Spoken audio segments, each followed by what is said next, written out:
जाम आदम ने बरसों बेऔलादी का दुख सहा।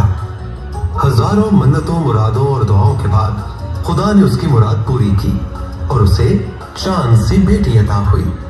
बच्चे के मुस्तकबिल की खबर लेने दूर नजदीक से नजूमियों को जमा किया गया।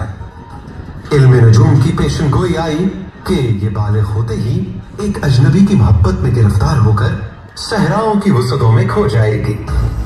बच्ची के मुकद्दर का रुख मोड़ने के लिए कोई रास्ता तो निकालना ही था। शहजादी को लकड़ी के संदूक में डालकर दरियाए सिंध की हैबतनाक लहरों के सुपुर्द कर दिया गया।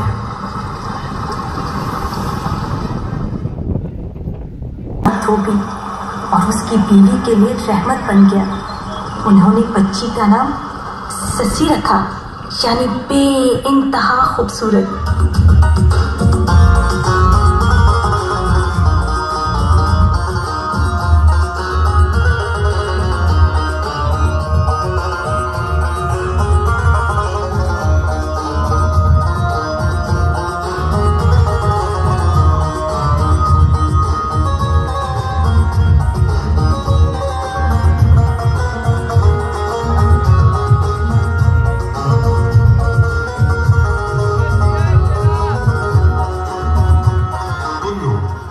मकरान का शहजादा भंभोर आया और इत्तफाकन सस्सी से मुलाकात हुई।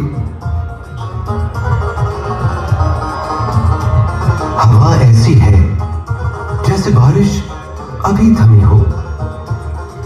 दूर कहीं वक्फे वक्फे से आती कोयल की कूक नगमाए शामे बहार की तरह दरवाजे पर दस्तक दे रही है।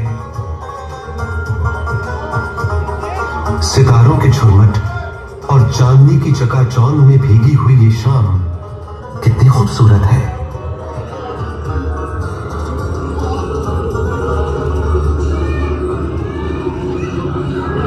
मगर पुन्नू ने कसम खाई कि वो सस्सी की खातिर अपना सब कुछ लुटा देगा।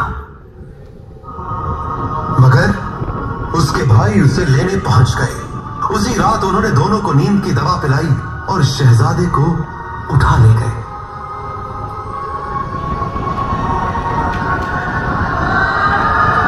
एक बार फिर मुझे तड़पने, तरसने और भटकने के लिए छोड़ दिया गया।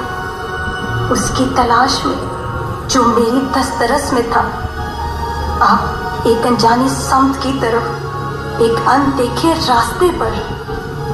सस्सी दीवानावार शहजादे के पीछे भागी, मगर सहराई तूफान ने आ लिया। वो बहती हुई रेत में डूब गई।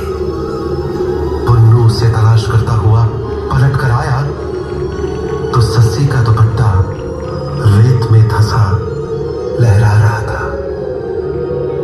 सस्सी खुद कहीं भी न थी।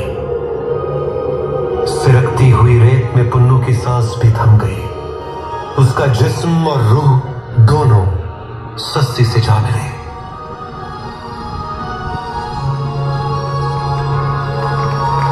आज भी जब सहराई हवाएं चिंगारती और रेत के पहाड़ सिरकते हैं तो इस नजारे पर सहरा में सिसकियों की गूंज के साथ दो आवाजें तहलील होती सुनाई देती हैं।